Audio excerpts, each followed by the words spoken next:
There's nothing over there that you can't get here, but it's a different.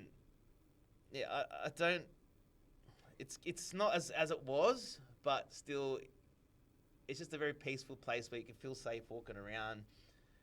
I feel that's how I feel personally. There's no heads, death staring you and stuff. Like if you go to Bankstown and Penrith and Parramatta, it's just women walking around with prams and their kids safe. They're not getting gawked by guys and but then that brings into their delusion because they don't understand how bad the world is because they live here. See, and that's another thing. So one thing that I've noticed massively is moving from Queensland, being in Ipswich, to Sydney, the Shire. Exactly like you just said, just the people, the surrounding, absolutely everything, and I love it. It's beautiful. It's a beautiful place. You know what I mean? Like lovely people. You don't have to worry about your junkies walking the street, your crackheads breaking in. Oh, but don't they are there. Yeah. Oh, they're there. They are there, 100%. but they're not as prevalent. No, definitely. They're there. There's a few clusters in the Shire. There's actually a lot. Like I used to work for public housing. The Shire's got a lot of it, but they're spaced out. Yeah. They're not. But you do see them like around Caringbah, Cronulla. There's a couple of blocks there. But they keep them in sort of the back of Janelli and things like that. So you don't see them very often. But they're there. But you're right. People don't realise until they're actually, like you said, they've experienced something else. Like a lot of people told me where I'm from. It's the ghetto. It's rough. But growing up there, it's home. You know what I mean?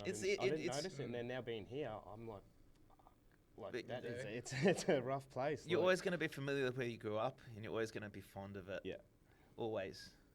Same with how I'm fond with the Shire. I know people laugh at it. There's no place like home at the end of the day. Like there's just familiar. It's just familiar. Yeah. Well, I don't know where my home is. Ross has been everywhere.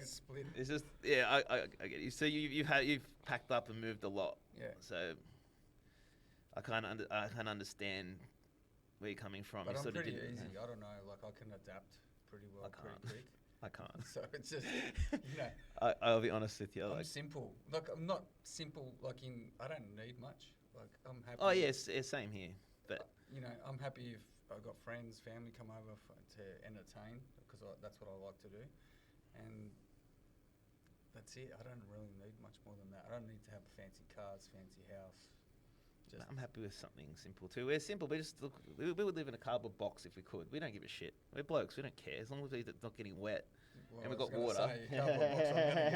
Oh yeah, no, but like we don't really care. The only reason we want the fancy stuff is to impress others. It's the only reason. But deep down, we don't really care. We're just boys. We just want to have some fun. But we go and do all this other stuff to impress our potential partners. I guess it's true. Still then, I didn't really even do that. No, that's how I feel. But I just got a simple house and grateful to have it. And I think that's the biggest thing, isn't it? Like a lot of people tend to want all those big things, but at the end of the day, what's the best thing is just having that home, that love, that security, that support. Fuck the rest of it. It's all these all these fancy houses, man. I'm fucking working on them, and they're not very good. It comes. Beautiful, lovely, they get rougher. But they're not very. Rougher and rougher. They're not very good. They're not, all the fancy houses you see, they're not very well built. Yeah. So that's another rabbit hole. That's another rabbit hole we can go down because I'm seeing some shit because I'm not fixing old houses anymore. I'm fixing the new ones. I don't know about you, what you got to do, but oh man. And I suppose you should see that a lot, in your trades, yeah. Oh, you're involved in the construction. You're probably seeing a lot of shortcuts thing happening, and you know the back of your head, sort of. And you're probably in the trade for a long time. You probably have seen the difference of how things are done now. How things are done before to now. Like say, I did a video the other day about I miss crawling under old houses and seeing old beer cans from the 60s and 70s under the house and just imagining how much of a better job they did back then while they were drinking on site compared to now when they're not drinking on site, but they've got to go through the job so quick that they cut corners. Yep. You see how many corners are cut? And newspapers, the old newspapers you used to find underneath there. I love it. I love it. Yeah, the corners that they cut, and because I think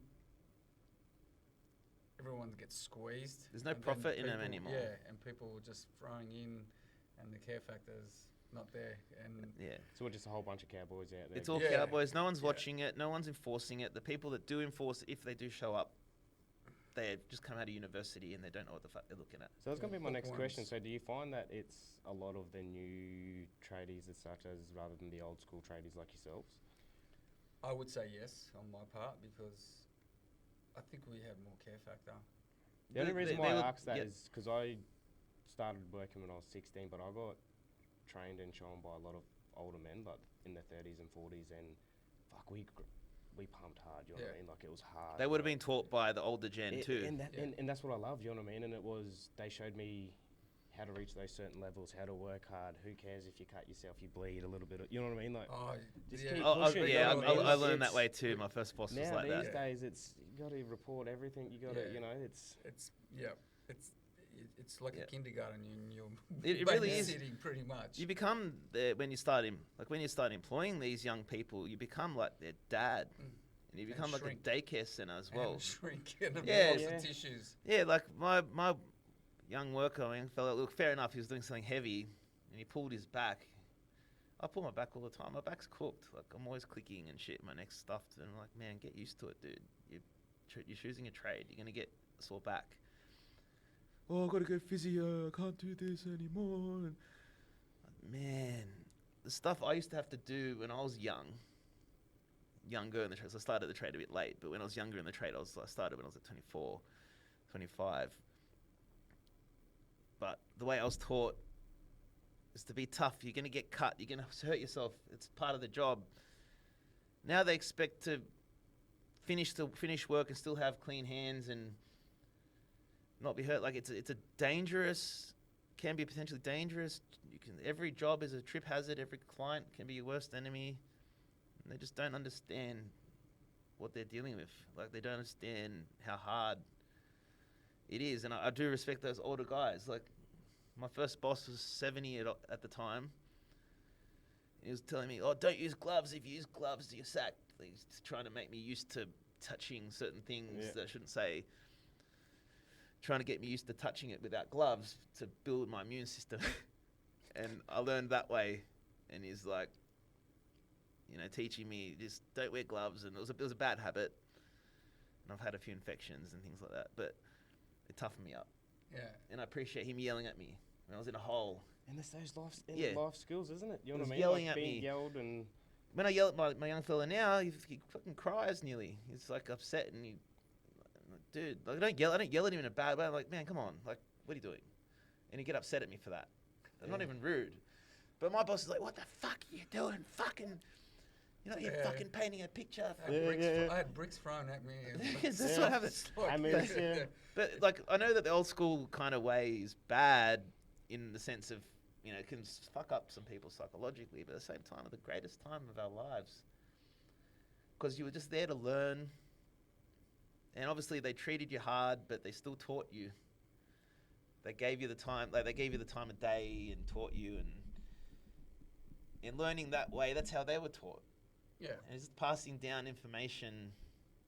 But when the rules changed, like back in my day, like we used to stand on the actual wheelbarrow and throw bricks up 2 lifts, like 2 levels. So then we used to race to see who can offload Oh, the God. bricks the quickest. But then we used to do the same thing with the mud and use a long handle shovel, empty the mud to the first lift, Oh, yeah. then go up and then do it again. God, That was how we worked. Then 40 kilo bags of cement. Your Now back they're breaking. Yeah. 20, they're Wow. 20 kilos now. And at one stage they wanted, the 6-pack that hold the bricks, that pick up. Oh, 6 bricks yeah, at a time. the Yeah. clamps. Yeah. The 6-pack. They're sick. Right. They wanted to reduce it to a 3-pack. What's the point? You can carry them in your hand. So, one in each hand, you got 6 bricks instead of 12. Yeah, so it actually You know, takes, so takes everything, twice everything as long. is So they didn't do that, which, it's a good thing, pretty much. Yeah. So, but everything else they changed. Where it's so you can't walk on site. Depends what site. If you haven't got your fluoros, your helmet, your gloves, your goggles, all your work gear. Sometimes it's too And- much safety. yeah. Safety. There's more hours put into that than the physical work sometimes. Yeah, that's that. It's a look. It's a good thing that we can look. Everyone's got the right to go to work and be safe. Yeah. And come home safely. I get it, but at the same time, it's too much. Because I'll be honest, when we used to do construction, I saw more hazards caused by the PPE than everything else. 100%. Yeah. I swear to God, people tripping over their long pants Gloves down a getting ladder, caught. hard hat falling off a scaffold, hitting someone. You know, like things like that.